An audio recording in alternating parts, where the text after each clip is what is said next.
بادشاہ اگرچہ وہ عیسائی مذہب سے تعلق رکھتا تھا، لیکن جب اس نے حضرت جعفر طیار کی تلاوت سنی اور تقریر کو سنی، بیان کو سنا، وعظ کو سنا، خطابت کو سنا، تو اس کے دل کے اندر یہ جذبہ پیدا ہوا اور وہ اسلام قبول کر لیا۔ وقت کا بادشاہ ہے، لیکن بیانات کو سن کر کے، قرآن کریم کی تلاوت کو سن کر کے دل کی دنیا بدل جاتی ہے اور وہ ایمان قبول کر لیتے ہیں۔ جب اس کا انتقال ہوا، حضور پاک صلی اللہ علیہ وسلم سے ان کی ملاقات نہیں ہوئی ہے، اس لیے وہ صحابہ تو نہیں بنے ہیں۔ خواہش تھی، تمنا تھی حضور پاک صلی اللہ علیہ وسلم سے ملاقات کرنے کی، لیکن وہاں تک پہنچ نہیں پائے اور انہوں نے حضرت جعفر طیار کے ہاتھ میں ایمان قبول کر لیا۔ جب قال النبی صلی اللہ علیہ وسلم اللہم بارک لنا فی رجب وشعبان وبلغنا رمضان، او کما قال النبی صلی اللہ علیہ وسلم۔ درود شریف۔ اللہم صلی علی محمد وعلی آل محمد کما صلیت علی ابراہیم وعلی آل ابراہیم انک حمید مجید۔ اللہم بارک علی محمد وعلی آل محمد کما بارکت علی ابراہیم وعلی آل ابراہیم انک حمید مجید۔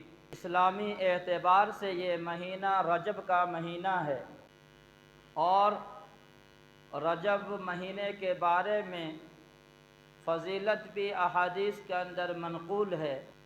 رجب ان مہینوں میں سے ایک مہینہ ہے کہ جس کے متعلق یہ بات کہی جاتی ہے کہ یہ اشہر حرم میں سے ہے، یعنی 4 مہینہ شریعت کے اعتبار سے، حدیث کے لحاظ سے، قرآن کے لحاظ سے 4 مہینہ ان بابرکت مہینوں میں سے ہے کہ اگر اس مہینے میں جنگ ہوتی تھی اور رجب کا چاند دکھ جاتا تھا تو وہ جنگ ختم ہو جاتی تھی، بند ہو جاتی تھی۔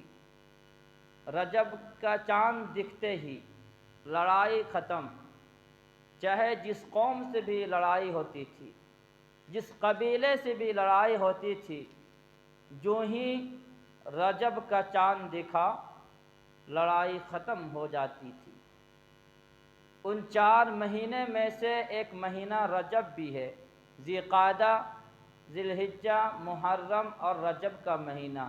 یہ 4 مہینہ حرمت والے مہینے کہلاتے ہیں، اشہر حرم۔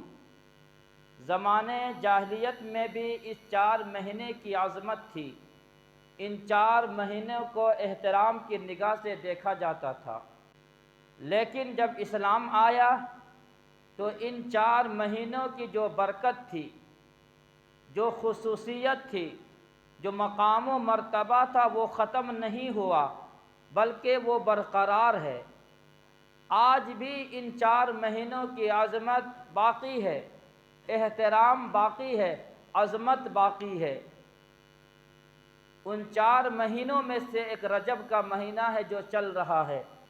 اس مہینے کے بارے میں سرور دو عالم، رونق کائنات، خلاصہ کائنات، دبدبہ کائنات، طبیب کائنات، مکین گنبد خضرا، لا یمکن ثنا، جناب رسول اللہ صلی اللہ علیہ وسلم کے بارے میں یہ بات آتی ہے کہ حضور پاک صلی اللہ علیہ وسلم اس مہینے میں یعنی رجب کے مہینے میں اس قدر روزہ رکھا کرتے تھے۔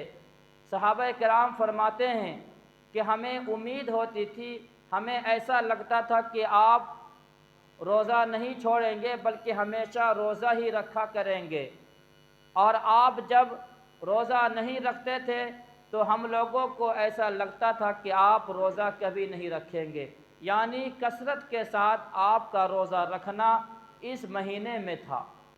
یہ رجب کی فضیلت اور یہ رجب کے احترام میں حضور پاک صلی اللہ علیہ وسلم کا روزہ رکھنا یہ امت کو تعلیم تھی، یہ امت کو سکھلانا اور بتانا تھا۔ اگرچہ رمضان المبارک کا مہینہ 1 مہینے کے بعد آنے والا ہے، لیکن ابھی ہی سے روزہ رکھ کر کے مشق کیا جاتا تھا۔ گاہے بگاہے روزہ رکھنے کا اہتمام کیا جاتا تھا تاکہ روزہ رکھنے کی عادت پڑ جائے، روزہ رکھنے کا شوق اور تڑپ پیدا ہو جائے، روزہ رکھنے کا معمول بن جائے۔ اس لیے آپ صلی اللہ علیہ وسلم اس مہینے میں کثرت کے ساتھ روزہ رکھا کرتے تھے۔ اس کے علاوہ رجب المرجب کے مہینے میں اگر کوئی انسان نیکی کرتا ہے، اگر کوئی انسان عبادت کرتا ہے، اگر کوئی انسان اچھائی کا راستہ اختیار کرتا ہے، اگر کوئی انسان اس رجب کے مہینے میں کوئی نیک عمل کرتا ہے تو ثواب ڈبل ملتا ہے، نیکی میں اضافہ ہوتا ہے۔ فَلَا تَظْلِمُوا فِيهِنَّ أَنفُسَكُمْ، مفتی اعظم پاکستان مفتی شفیع صاحب عثمانی نور اللہ مرقدہ نے فرمایا اس آیت کے تحت میں فَلَا تَظْلِمُوا فِيهِنَّ أَنفُسَكُمْ کہ اپنے اوپر ظلم نہ کرو، کہ اس رجب کے مہینے میں کہ جو آدمی نیک کام کرتا ہے، نیکی کے کام کرتا ہے تو نیکیوں میں اضافہ ہوتا ہے، اور اگر اس رجب کے مہینے میں کوئی گناہ کرتا ہے، گناہ کا کام کرتا ہے تو اسے گناہ میں بھی جو ہے اسے ڈبل گناہ ملتا ہے، یعنی گناہ کے اندر اور مزید قباحت بڑھ جاتی ہے۔ ایک یہ کہ انسان کسی اور مہینے میں گناہ کرے تو گناہ گناہ ہی ہے، لیکن رجب کے مہینے میں گناہ کرنے سے اس کی قباحت اور بڑھ جاتی ہے، یعنی اور وہ برا ہو جاتا ہے۔ یہ رجب کے مہینے کی عظمت اور احترام ہے۔ اس رجب کے مہینے میں بے شمار واقعات رونما ہوئے ہیں، چنانچہ نبی پاک صلی اللہ علیہ وسلم کا آخری جنگ سن 9 ہجری میں غزوہ تبوک کا واقعہ پیش آیا، اور آپ صلی اللہ علیہ وسلم نے مدینہ سے روانہ ہوئے تبوک کے مقام کی طرف۔ تو وہ مہینہ کون سا تھا؟ وہ مہینہ رجب کا مہینہ تھا کہ پیارے آقا صلی اللہ علیہ وسلم نے کسی بھی جنگ کے لیے جب روانہ ہوتے تھے تو آپ پہلے سے اطلاع نہیں فرماتے تھے کہ کس قبیلے سے لڑائی کرنی ہے، جہاد کرنا ہے، کہ اور کہاں جانا ہے، کب جانا ہے، کوئی بات آپ ارشاد نہیں فرماتے تھے۔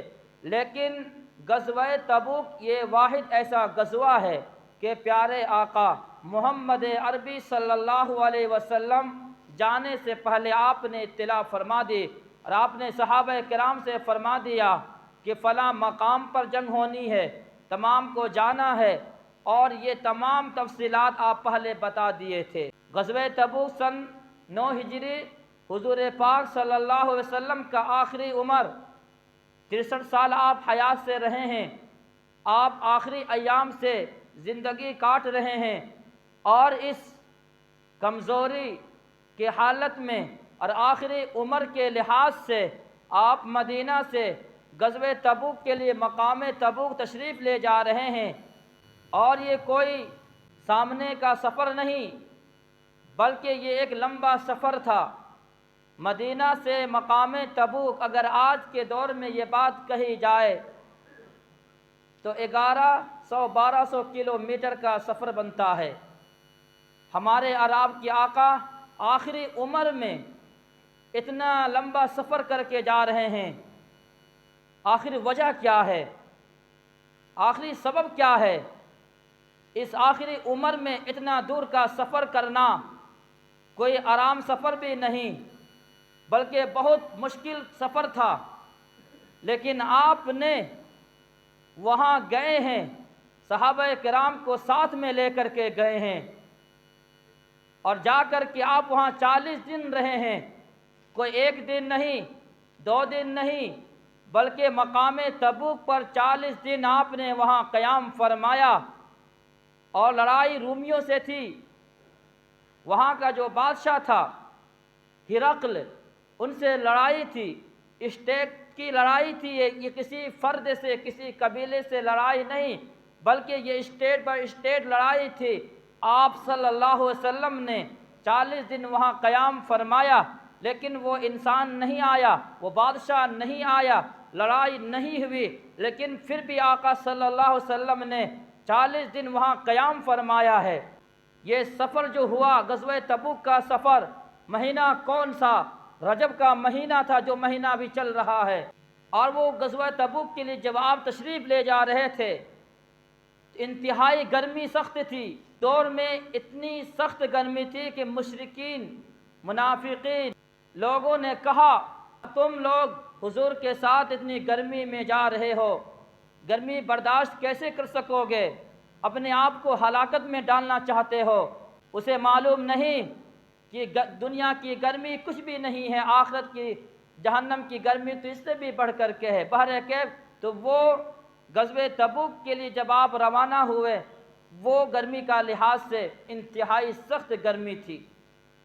لیکن اب غزوہ تبوک کے مقام میں موسم کیسا ہے؟ وہ آج کے لحاظ سے وہ سرد علاقہ ہے، وہ اب غزوہ تبوک کے مقام کی طرف وہ گرمی اب نہیں ہے جو گرمی حضور پاک صلی اللہ علیہ وسلم کے دور میں تھی۔ اس وقت جب آپ روانہ ہوئے تو گرمی کے زمانے میں اور سخت گرمی تھی اس مقام پر، انتہائی سخت، لیکن اب وہاں بالکل ٹھنڈک علاقہ ہے۔ حاصل کلام یہ ہے کہ غزوہ تبوک جو پیش آیا، تفصیلات نہیں بتانا چاہتا ہوں، صرف یہ بتانا چاہتا ہوں کہ یہ سن 9 ہجری میں جو آخری غزوہ پیش آیا، اسلامی تاریخ کے اعتبار سے مہینہ کون سا تھا؟ مہینہ رجب کا مہینہ تھا۔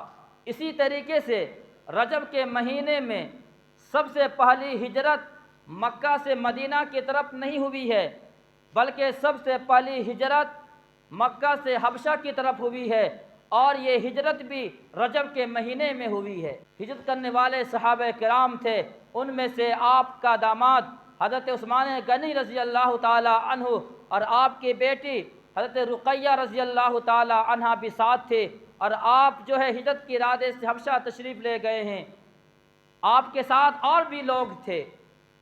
جب وہاں پہنچے، وہاں پہنچنے کے بعد جو بادشاہ تھا نجاشی اسمہا اس کا نام تھا، عیسائی مذہب سے تعلق رکھتا تھا۔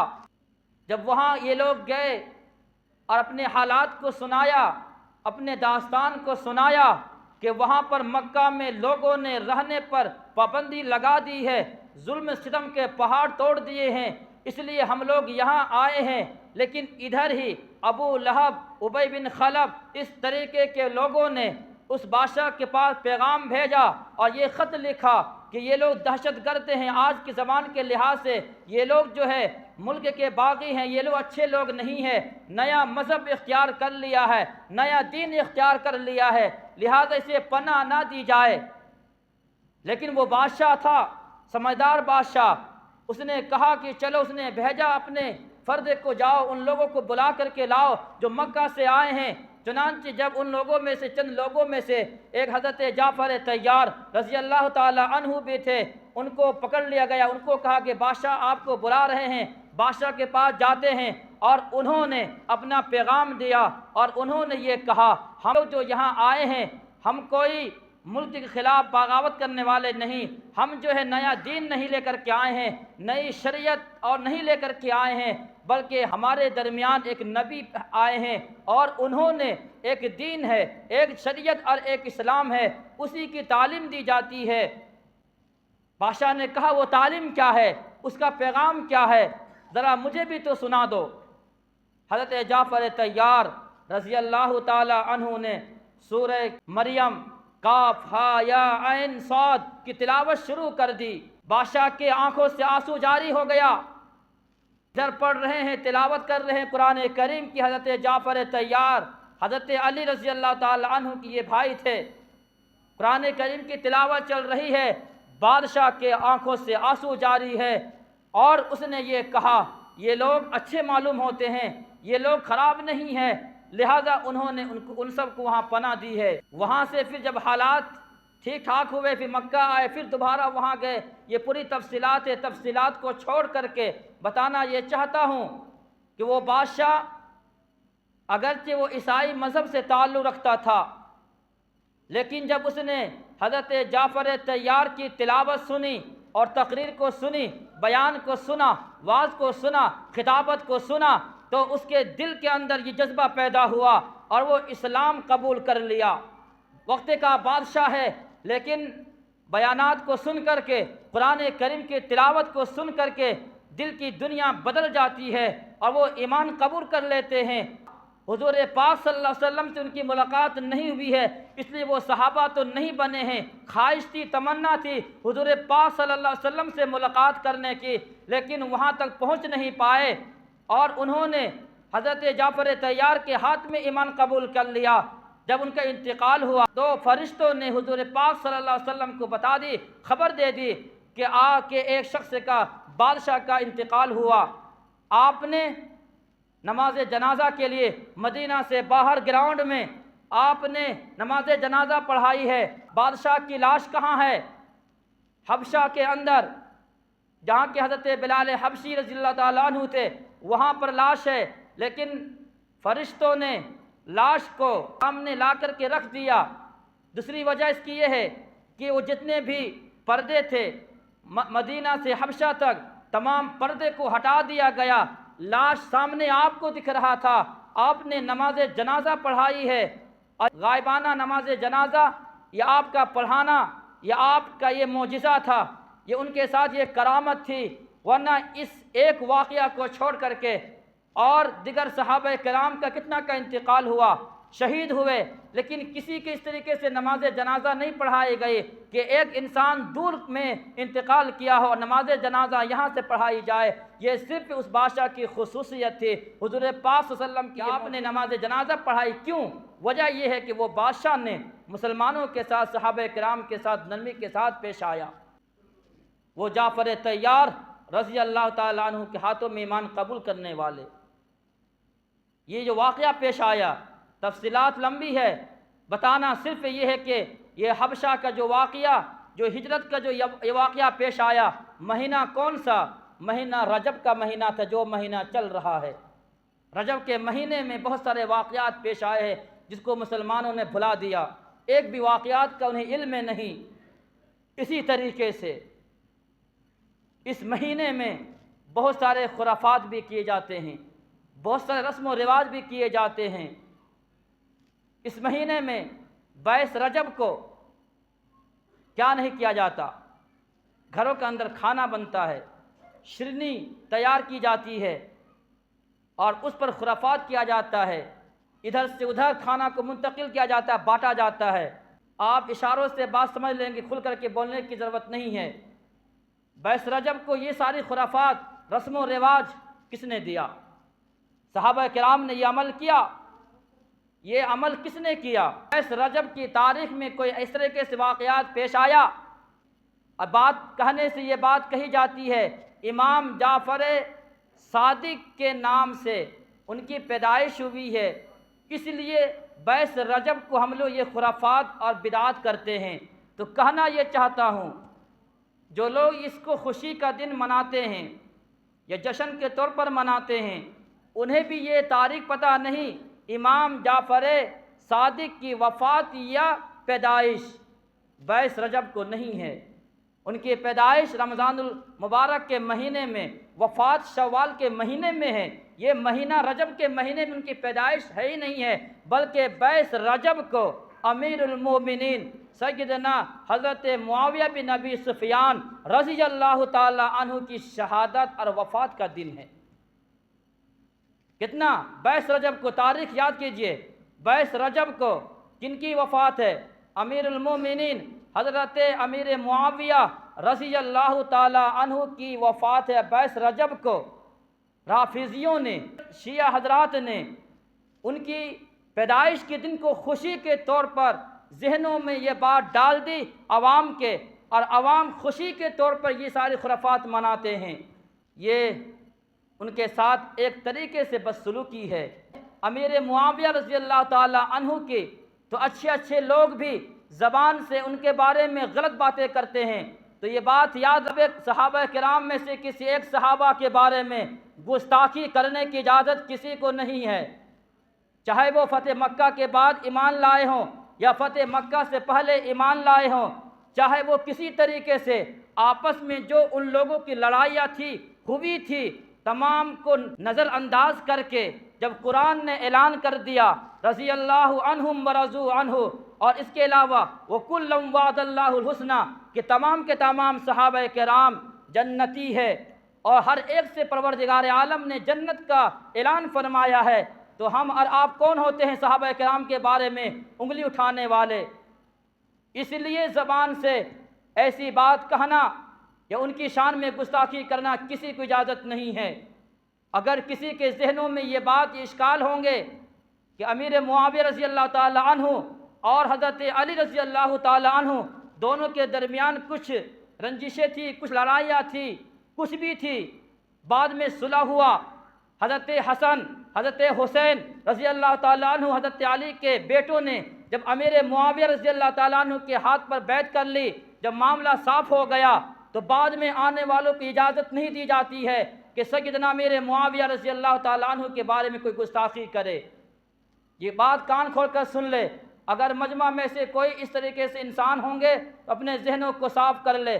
سیدنا امیر معاویہ رضی اللہ تعالیٰ عنہ صحابی رسول ہے اور ان کاتب وحی بھی ہے۔ قرآن کریم کی جو آیات اترتی تھی اللہ کے نبی صحابہ کرام سے آپ لکھواتے بھی تھے، بہت سارے خطوط بہت سارے پیغامات آپ انہی صحابی رسول سے لکھاتے تھے۔ بہرکیف تو ان کی جو ہے وفات 22 رجب کو ہے، لیکن لوگوں نے 22 رجب کو خوشی کا دن منا لیا، تاریخ کا پتہ ہی نہیں، لوگوں نے کہہ دیا جس کو تاریخ کی کوئی پتہ نہیں ہے، کسی نے کوئی بات کہہ دی، خوشی منانے شروع کر دی اور کھانا کو ادھر ادھر تقسیم کرنا شروع کر دیے۔ اسی طریقے سے رجب کے مہینے میں ایک خرافات اور بھی ہے۔ 27 رجب میں انسان روزہ رکھتا ہے اور سمجھتا یہ ہے کہ ایک روزہ 27 رجب کو رکھیں گے تو 1000 روزوں کا برابر ثواب ملے گا، جس کو عوام میں یہ بات مشہور ہے، اسے 1000ویں روزہ کہتے ہیں۔ 1000ویں روزہ تاریخ میں حدیث میں کوئی اس طریقے سے بات نہیں ہے۔ 27 رجب کو روزہ رکھنا اس لیے کہ ایک روزہ رکھنے سے 1000 روزے کا ثواب ملے گا، کہیں بھی دور دور تک اس کی کوئی کا ثبوت نہیں ہے۔ مفتی عزیز الرحمن فتویٰ دارالعلوم دیوبند میں لکھا، اس کی کوئی ثبوت نہیں ہے۔ مولانا عبد الرحیم صاحب رحمۃ اللہ علیہ نے فتویٰ رحیمیہ میں لکھا، اس کا کوئی ثبوت نہیں ہے۔ مفتی کفایت اللہ صاحب نے کفایت المفتی میں لکھا کہ 27 رجب کو روزہ رکھنا خاص طور پر اس لیے کہ ایک روزہ کے بدلے میں 1000 روزے کے برابر میں ثواب ملے گا، اس کی کوئی حقیقت نہیں ہے۔ مفتی محمود الحسن گنگوہی رحمۃ اللہ علیہ نے یہ بات لکھی ہے فتویٰ محمودیہ میں کہ 27 رجب کو روزہ رکھنے کی کوئی حقیقت نہیں ہے، اور اس طریقے کے خرافات بدعات کو جو ہے معاشرے سے ختم کرنا چاہیے، تو اس لیے 27 رجب کو روزہ رکھنا صحیح نہیں ہے۔ ہاں، اس مہینے میں ہم نے شروع میں بات کہہ دی تھی کہ اس مہینے میں روزہ رکھنا حضور پاک صلی اللہ علیہ وسلم سے ثابت ہے۔ آپ کوئی دن بھی روزہ رکھ سکتے ہیں، 28 رجب کو رکھ لیجئے، 27 کو رکھ لیجئے، لیکن نیت یہ نہیں ہونی چاہیے آپ 22 کو رکھ لیجئے، 1 کو رکھ لیجئے، کوئی ایک دن روزہ رکھنا خاص طور پر اس کی کوئی فضیلت نہیں ہے کہ 28 کو رکھیں گے یا 23 کو رکھیں گے تو اس طریقے سے روزہ رکھنے کی اجازت نہیں ہوگی اور فضیلت حاصل نہیں ہو سکتی ہے۔ کوئی خاص دن نہیں، بلکہ جب آپ کا دل کرے کسی ایک دن روزہ رکھ لے، 2 دن رکھ لے، کثرت کے ساتھ آپ اس مہینے میں روزہ رکھ لے، رکھنا بھی چاہیے۔ رمضان المبارک کے روزے کی عادت ابھی سے پڑ جائے گی۔ یہ رجب کے مہینے کے حوالے سے یہ چند باتیں آ رہی ہے، خرافات کیا، بدعات کیا، رسم و رواج کیا ہے۔